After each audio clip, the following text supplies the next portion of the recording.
नमस्कार दोस्तों, the education power channel पर आप लोगों का एक बार फिर से स्वागत है।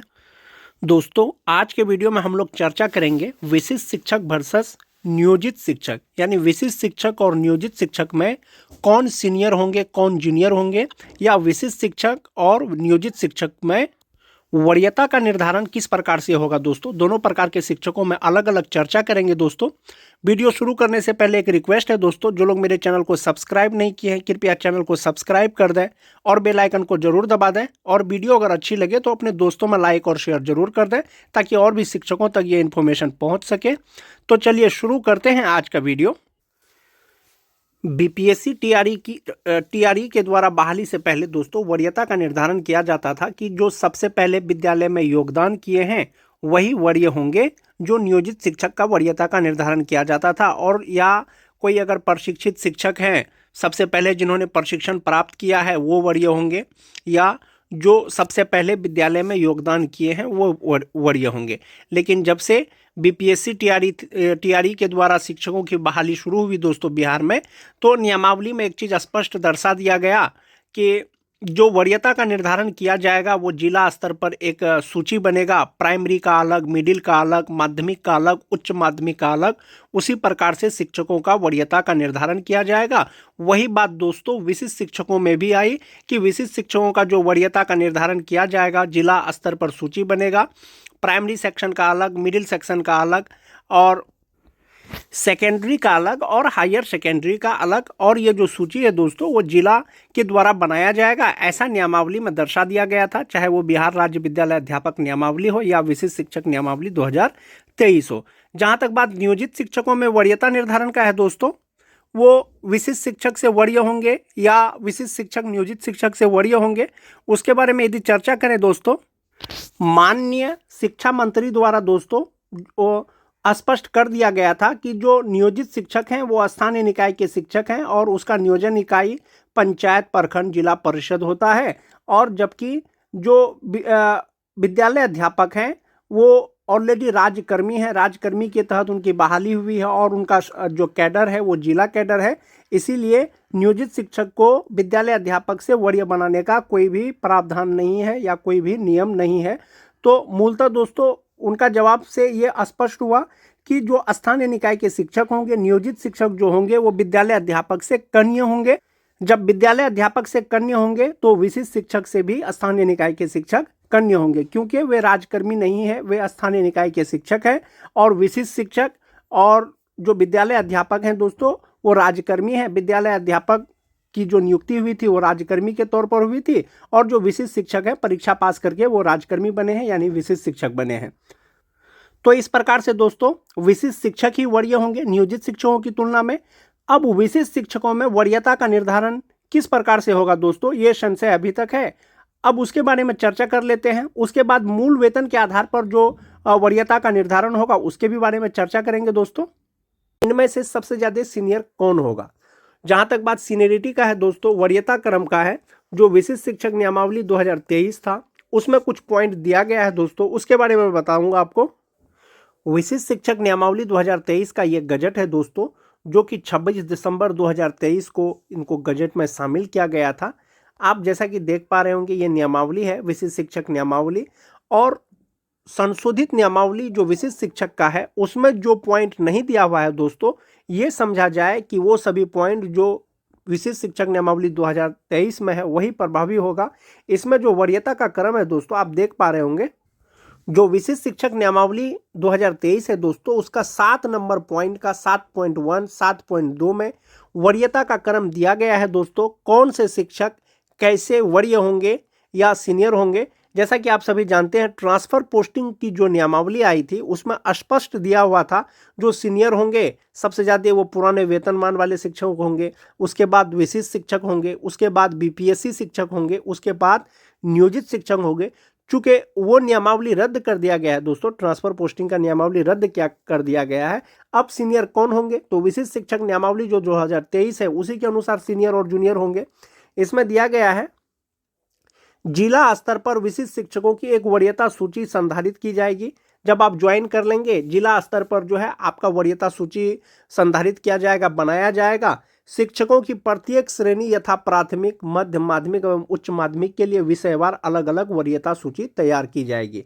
यानी आपका जो वरीयता सूची तैयार किया जाएगा दोस्तों, 1 to 5 का अलग वरीयता सूची, 6 to 8 का अलग वरीयता सूची, 9 to 10 का अलग वरीयता सूची और 11-12 का अलग वरीयता सूची जिला स्तर पर तैयार किया जाएगा। अच्छा, उसमें कौन कनीय होंगे, कौन वरीय होंगे? विशिष्ट शिक्षकों की वरीयता निम्नलिखित मापदंडों के अनुसार तैयार की जाएगी। जो विशिष्ट शिक्षक होंगे, वरीयता या कनीय को किस प्रकार से डिफरेंशिएट करेंगे दोस्तों, वो दिया गया है 7.2 का क नंबर में। स्थानीय निकाय शिक्षक के रूप में प्रशिक्षित वेतनमान प्राप्त करने की तिथि से, यानी प्रशिक्षित वेतनमान जिस तिथि से आपको मिल रहा है उस तिथि से आपको जो है वरीय माना जाएगा, सीनियर माना जाएगा। दूसरा चीज है दोस्तों, जहां दो शिक्षक उपर्युक्त मापदंड क के अनुसार एक ही तिथि साझा करते हैं, यानी कि एक ही तिथि से अगर प्रशिक्षित वेतनमान प्राप्त कर रहे हैं, ऐसी स्थिति में उनकी जन्म तिथि वरीयता तय करने के लिए मापदंड होगी। दूसरा है दोस्तों, जहां दो शिक्षक उपर्युक्त मापदंड ख के अनुसार एक ही तिथि साझा करते हैं, अंग्रेजी वर्णमाला के क्रम में शिक्षक का नाम वरीयता तय करेगा। उपर्युक्त मापदंड में फिट नहीं होने वाली किसी अन्य मामले का निर्धारण विभाग द्वारा किया जाएगा। ये तो आपको दिया गया है क ख ग, लेकिन ये क और ख ग अगर ये पॉइंट, तीनों पॉइंट को छोड़ करके अगर अन्य कोई पॉइंट होता है दोस्तों, तो उसका निर्धारण विभाग करेगा। संभवतः जिला शिक्षा पदाधिकारी द्वारा आदेश जारी किया जाए। एक चीज ये है दोस्तों, जैसे बहुत से नियोजित शिक्षक 2003 के होंगे, बहुत से नियोजित शिक्षक 2006 के होंगे, बहुत से नियोजित शिक्षक 2010 के होंगे, बहुत से नियोजित शिक्षक 2013 के होंगे, 2016 के होंगे और 2022 के होंगे।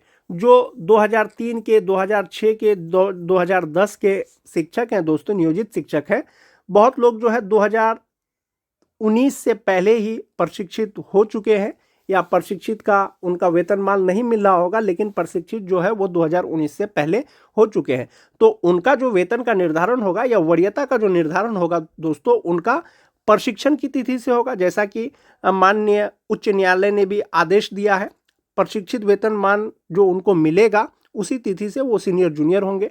लेकिन जो सबसे बड़ी पॉइंट है दोस्तों, एक है 2013 के नियोजित शिक्षक, दूसरा है 2016 के नियोजित शिक्षक। यहाँ पर कुछ मामला फंस सकता है दोस्तों, क्योंकि 2013 के नियोजित शिक्षक और 2016 के नियोजित शिक्षक, बहुत से शिक्षक ऐसे हैं जो प्रशिक्षित जो है 31 मार्च 2019 को हुए हैं, और 31 मार्च 2019 की तिथि से 2013-2016 के जो नियोजित शिक्षक हैं वो प्रशिक्षित वेतनमान प्राप्त कर रहे हैं या प्रशिक्षित है। तो ऐसी स्थिति में उनका वरीयता का क्रम क्या होगा? वैसी स्थिति में दोस्तों, ये जो आपका जन्म तिथि है और अंग्रेजी वर्णमाला का क्रम है, इसी के आधार पर जो है वरीयता तय होगा 2013 और 2016 के जो नियोजित शिक्षक हैं। वरीयता का जो क्रम है दोस्तों, वो मूल वेतन पे भी डिपेंड करेगा। मैं आपको जो विशिष्ट शिक्षक का इंडेक्स है जिसके अनुसार उनको वेतन अनुमान्य होगा, उसके भी बारे में बताऊंगा। संभवतः जो मूल वेतन है उसके अनुसार भी वरीयता का क्रम जो है दोस्तों डिपेंड करेगा। बाकी विभाग का क्या दिशा निर्देश होगा वो आपको कुछ दिन में पता चल जाएगा। विशिष्ट शिक्षकों को मिलने वाले जो वेतन है दोस्तों, उसका फिटमैन मैट्रिक्स टेबल यही है, जैसा कि नियमावली में दिया हुआ है 8.1 में और 8.2 में, कि पे प्रोटेक्शन का लाभ दिया जाएगा और फिटमैन मैट्रिक्स के अनुसार जो है वेतन देय होगा विशिष्ट शिक्षकों को। जैसा कि आप देख पा रहे होंगे, बहुत से शिक्षकों का जो मूल वेतन है नियोजित रहते हुए, उनका हो सकता है कि मूल वेतन 25,750 से ज़्यादा हो लेकिन 26,520 से कम हो। 25,750 से ज़्यादा हो लेकिन 26,250 से क्या हो, कम हो। ऐसी स्थिति में उनका जो मूल वेतन होगा वो 26,520 होगा, यानी कि मूल वेतन में किसी प्रकार की कोई भी कमी नहीं होगी। यदि इंडेक्स के अनुसार उनको जो लाभ दिया जाएगा दोस्तों, पे प्रोटेक्शन के अनुसार जो उनको वेतन मिलेगा, तो मूल वेतन किसी का 26,520 रुपया होगा, किन्हीं का 27,320 रुपया होगा। तो यहाँ पर जो मूल वेतन में डिफरेंस आएगा दोस्तों, यही सीनियर और जूनियर का जो है एक तरह का मापदंड हो जाएगा। यहीं पर सीनियर जूनियर जो है उनका पकड़ाया जाएगा। तो तो इस तरह से दोस्तों वरीयता क्रम का निर्धारण फिटमेन मैट्रिक्स टेबल के अनुसार भी होगा, जो उसको वेतन दे होगा विशिष्ट शिक्षकों को। यदि 1 जनवरी 2025 से नियोजित शिक्षकों को अगर इंक्रीमेंट नहीं मिले दोस्तों, तो जो 2003 के नियोजित शिक्षक हैं उनका मूल वेतन 30,420 रुपया है। फिटमेन मैट्रिक्स के अनुसार जो उनका वेतन होगा दोस्तों, मूल वेतन होगा वो 30,750 रुपया होगा। उसी तरह से सब कैटेगरी के शिक्षक का अलग अलग है दोस्तों, मूल वेतन के अनुसार जो है उनका कनीय शिक्षक या वरीय शिक्षक का निर्धारण हो जाएगा। दोस्तों वरीयता का निर्धारण में जो मूल वेतन होता है, बेसिक पे होता है, उसका भी वो भी मापदंड लिया जाता है दोस्तों वरीयता के निर्धारण में। अगर बात करें जो नियोजित शिक्षक हैं दोस्तों, 2003 से लेकर के 2022 तक बहाल जो भी नियोजित शिक्षक हैं, बेसिक ग्रेड की यदि बात करें दोस्तों, तो सबसे ज़्यादा जो मूल वेतन है वो 2003 के जो नियोजित शिक्षक हैं 2003 से 2005 तक, तो संभवतः वही वरीय होंगे। उसके बाद 2006 के नियोजित शिक्षक होंगे, उसके बाद 2010 के नियोजित शिक्षक होंगे, और उसके बाद दोस्तों जो 2013 और 2016 के जो नियोजित शिक्षक हैं दोस्तों, तो सभी शिक्षकों का प्रशिक्षण दोस्तों 31 मार्च 2019 तक हुआ था। तो उसमें संभवतः जिन्होंने सबसे पहले ज्वाइन किया वो वरीय होंगे नियोजित की तुलना में। और जो 2003 से लेकर के 2010 तक या 2016 तक के जो नियोजित शिक्षक हैं, बहुत से शिक्षक ऐसे हैं दोस्तों जिनका प्रशिक्षण बिल्कुल बाद में पूरा हुआ। जिनका प्रशिक्षण बाद में पूरा हुआ दोस्तों वो कनीय हो गए, जिनका प्रशिक्षण पहले पूरा हुआ वो वरीय हो गए। उसी तरह से दोस्तों यदि विशिष्ट शिक्षकों में बात करें कि विशिष्ट शिक्षकों में वरीय कौन होंगे, तो वरीय एक तो हो गया कि उसका प्रशिक्षित वेतनमान की तिथि तो मापदंड है ही। अगर मूल वेतन की बात करें तो 2003 से लेकर के 2006 तक, 2010 तक और 2022 तक जो विशिष्ट शिक्षक हैं दोस्तों, सबका मूल वेतन एक इंक्रीमेंट के साथ में यहाँ पर दिया हुआ है। संभवतः जिसका मूल वेतन ज़्यादा होगा, जबकि मूल वेतन वरीयता निर्धारण का एक मापदंड होता है, तो जिसका मूल वेतन ज़्यादा होगा संभवतः वही वरीय होंगे दोस्तों।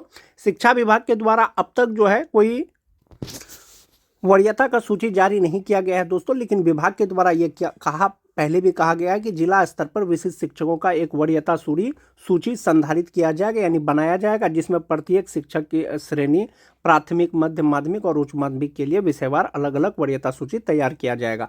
तो आपको आने वाले समय में पता चलेगा कि विशिष्ट शिक्षकों में से कौन वरीय होंगे, जब जिला कार्यालय के द्वारा एक सूची बना करके प्रकाशित किया जाएगा दोस्तों। आज के वीडियो में दोस्तों बस इतना ही। अगर वीडियो अच्छी लगे तो अपने दोस्तों में लाइक और शेयर जरूर कर दें। मिलते हैं एक नए वीडियो के साथ, तब तक के लिए धन्यवाद।